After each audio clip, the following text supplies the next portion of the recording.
Hello everyone, नमस्ते। I hope you all are doing great and मैं भी बढ़िया हूँ। आज मैं आपके साथ जो टॉपिक शेयर करने वाली हूँ उसका नाम है वेडिंग सीरीज़।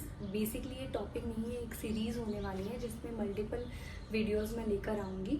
जिसमें आज का जो टॉपिक मैंने चूज़ किया है वो है कि अगर मान लो आज से ठीक 1 साल बाद आपकी शादी तय हो चुकी है, मतलब आज जो भी डेट है, सपोज आज 17 जून है और अगली 17 जून 2025 को आपकी शादी जो है वो तय हो चुकी है, तो आपको क्या क्या चीज़ें ध्यान में रखनी है और कैसे उस हिसाब से प्लान की। आज से अगर 1 साल बचा ना आपकी शादी का, तो आपको ये 3-4 चीज़ें इम्पॉर्टेंट है जो है वो आपको ध्यान में रखना।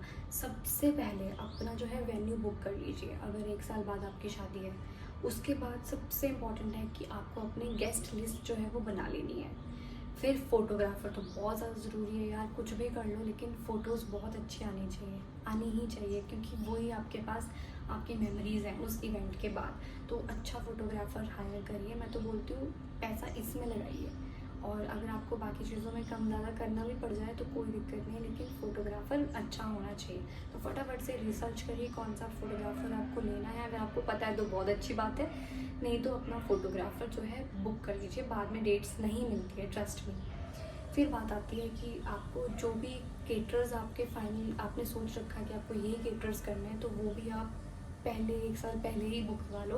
वही मिलते हैं एंड टाइम पे, और केटरर्स तो बिल्कुल नहीं मिलेंगे यार। खाना इम्पॉर्टेंट है शादी में। आप बिज़ी रहोगे अपने फेरों में, सब चीज़ों में, पर अब जो गेस्ट आए उनको खाना चाहिए, बस दैट्स इट। ठीक है।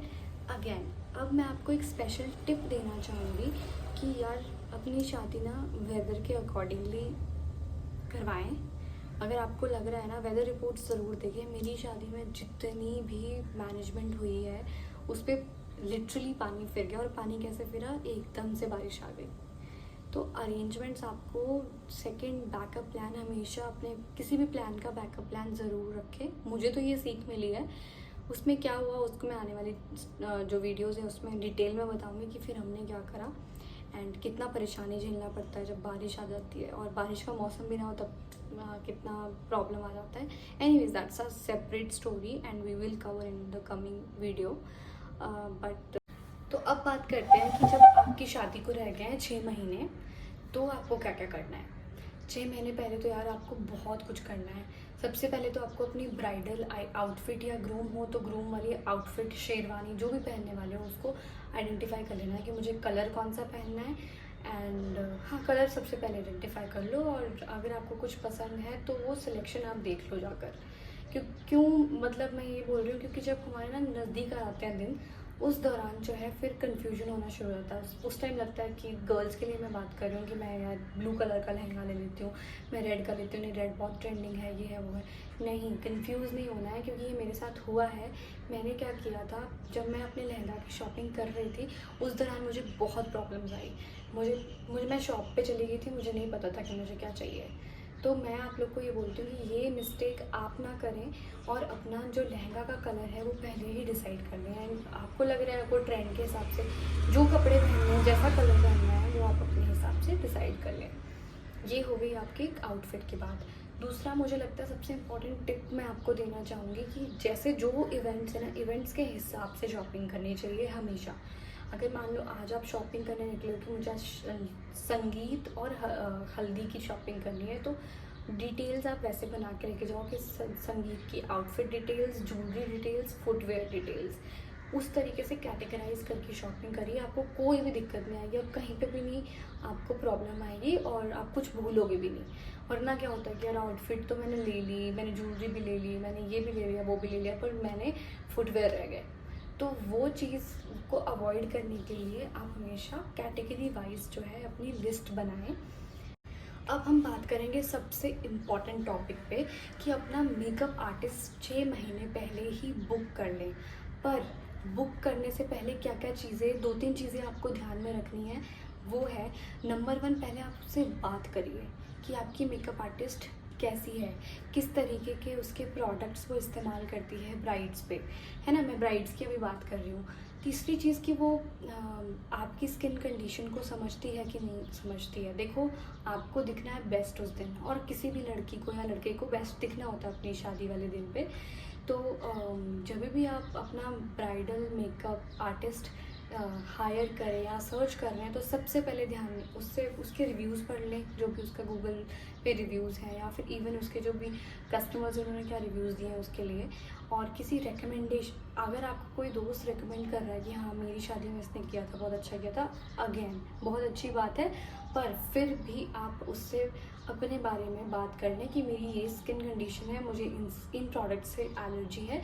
अदरवाइज़ ना दिक्कत हो जाती है। और आप ट्रायल के लिए भी जाओगे, बेस ट्रायल के लिए भी, तो वो आपको लगा देंगे प्रोडक्ट्स, लेकिन जब आप फाइनल डे पे इतना हौच पौच होता है कि कुछ ऐसा लग गया तो पिंपल निकल आएंगे, कुछ भी हो जाएगा, मतलब जो आपको चाहिए होगा मेकअप, फिर वो भी चढ़ जाएंगे। मैं उनके लिए भी बोल रही हूँ और आपके लिए भी बोल रही हूँ कि मतलब दोनों का जो मैनेजमेंट वो सही रहे। इससे पहले आप अपनी कंडीशन बता दें, स्किन कंडीशन, आपकी टाइप ऑफ स्किन क्या है, आपको कौन से प्रोडक्ट्स इस्तेमाल करवाने हैं अपनी शादी में, वो सब आप बता दें।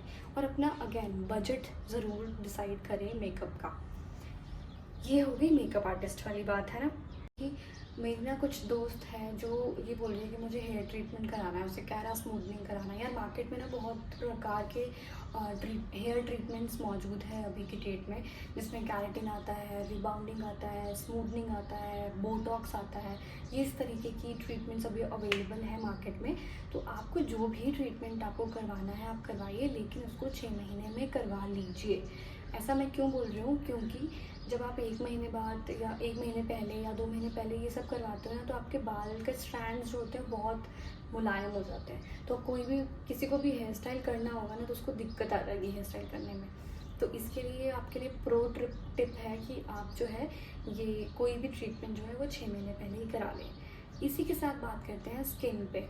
स्किन बहुत ब्राइड्स के लिए तो बहुत ज़्यादा, मतलब ये ना एक प्रोसेस ही है कि जब शादी होती है तो लड़कियां ज़्यादा ध्यान देने लग जाती है अपनी बॉडी पे, है ना। बॉडी पॉलिशिंग कराते हैं, जो भी कराना आपको 6 महीने पहले शुरू कर दीजिए, जिसमें बॉडी पॉलिशिंग जो है वो बहुत ज़्यादा ज़रूरी है। आप करवाइए उसे, यार आपका दिन है, आप करवाइए बिल्कुल। और मैं ये सलाह दूँगी, ये तो जो ग्रूम है उसे भी करवाना चाहिए, ये पर्सनल ग्रूमिंग की चीज़ें हैं।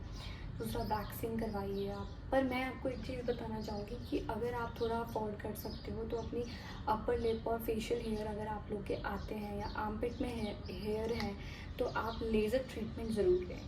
लेज़र ट्रीटमेंट कॉस्ट इफेक्टिव होता है, मतलब थोड़ा कॉस्टली रहेगा, लेकिन आपको बार बार के झंझट से थोड़ी परेशानी, और जो झंझट में परेशानी आती है बेसिकली, उससे आपको छुटकारा मिल जाएगा। तो एक अच्छे लेज़र ट्रीटमेंट में आप ज़रूर इन्वेस्ट करें। मैं आपको फेशियल्स ये सब चीज़ें रेकमेंड नहीं करूँगी, बिकॉज़ मैंने अपनी शादी में नहीं करवाई थी। आपको कि स्किन ट्रीटमेंट जो भी करवाना है ना आपने, जिसमें सबसे इंपॉर्टेंट ये है कि आपको लेज़र हेयर ट्रीटमेंट ज़रूर लेना चाहिए, जिसमें आपके अनवांटेड हेयर जो है वो रिमूव हो जाएंगे। रही बात फेशियल्स की, तो आप ना हाइड्रा फेशियल ज़रूर लें अगर आपकी शादी आने वाली है, तो वो भी एक अच्छे क्लिनिक से ही ले लीजिएगा। पर शादी के 1 महीने पहले आप वैक्सिंग करा रहे हो फेस पे या ब्लीच करवा रहे हो, ये सब चीज़ें आप अवॉइड करें यार। ट्रस्ट मी, आप जो हो, जैसे भी हो, आप ब्यूटीफुल हो। एंड अगर आपको कोई भी चीज़ें करवानी है, कोई भी रेमेडीज़ करनी है, तो आप ये एक्सपेरिमेंट्स जो है 1 महीने पहले 2 महीने पहले ना करें, इनको 3 मंथ्स में 6 महीने पहले ही आप शुरुआत करवा दें। अब बात आती है इम्पॉर्टेंट कि 3 महीने पहले, अब आपकी शादी को बच गए 3 महीने, अब आपको क्या क्या चीज़ें ध्यान में रखनी है। सबसे पहले आप, अगर आपने लहंगा खरीद ही लेना चाहिए इस दौरान तक तो, या शेरवानी खरीद ली, तो आप उसका ट्रायल कर लीजिए। लहंगा अगर खरीदा तो उसके लिए आप ब्लाउज़ जो बनवाने वाले हैं उसको बनवा लीजिए, उसका डिज़ाइन वगैरह जैसा भी आपके दिमाग में वो बनवा लीजिए, एंड उसकी ट्रायल ज़रूर ले लें। फुटवेयर, अगर आपने कभी किसी चीज़ के फुटवेयर रह गए हैं तो वो भी आप हाथों हाथ परचेज़ कर लीजिए, क्योंकि अब आपके पास ज़्यादा टाइम नहीं बचा है शादी में।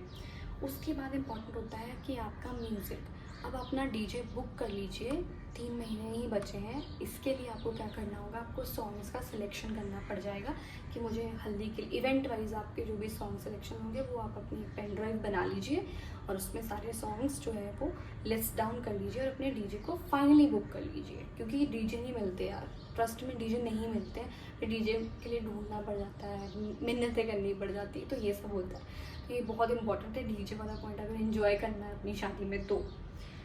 और ये थी यार थोड़ी सी, मुझे लगा जो इम्पोर्टेंट बातें हैं। तो और भी बहुत सारी चीज़ें हैं इसमें, मैं आपको आने वाली वीडियो में शॉपिंग कि लिस्ट कैसे प्रिपेयर करनी, कौन कौन सी चीज़ें जो है वो शॉपिंग करनी ही पड़ती है आप। तो आई थिंक ना this is it for this video. मुझे ऐसा लगता है कि आने वाले टाइम में जो आने वाली वीडियोस हैं मैं उनमें आपको और डिटेल में इवेंट वाइज आपको बताऊंगी कि हल्दी के इवेंट के लिए आपको क्या क्या चीज़ें ध्यान में रखनी है, संगीत के इवेंट के लिए आपको क्या क्या चीज़ें ध्यान में रखनी है। इवेंट वाइज हम बात करेंगे एंड कुछ ऐसी बातें भी करेंगे और डूज एंड डोंट्स भी करेंगे जिनमें आपको फ़ायदा हो बीइंग अ ब्राइड और बीइंग अ ग्रूम। तो आई होप आपको मेरी ये वीडियो इन्फॉर्मेटिव लगी होगी और आई होप मैं कुछ कंट्रीब्यूट कर पाऊँगी अगर आपकी शादी आने वाली है। सो कंग्रेचुलेशन अगर आपकी शादी आने वाली है और आप मेरी ये वीडियो देख रहे हैं उसके लिए। एंड अगर आपको ये वीडियो अच्छी लगी और आपकी हेल्प हो पाई, थोड़ी सी भी किसी भी प्रकार से आपकी हेल्प हो पाई, तो थैंक यू सो मच। आप मुझे कमेंट में हार्ट भेज सकते हैं एंड ऑल्सो ये भी भेज सकते हैं कि आपको किस तरीके की वीडियो जो है वो देखनी है, कौन सा टॉपिक कवर करना है। सो या अगर अच्छी लगी हो तो प्लीज़ इस वीडियो को अपनी फैमिली फ्रेंड्स जिनकी भी शादी आने वाली है, जिसकी फैमिली रिलेटिव्स में भेजें, ज़रूर भेजें। एंड हाँ, मेरा चैनल देखते रहें, मैं आने वाले समय में ऐसी ही डिफरेंट टाइप की वीडियोस आपके साथ शेयर करूँगी। तब तक के लिए thank you so much and also take care, bye.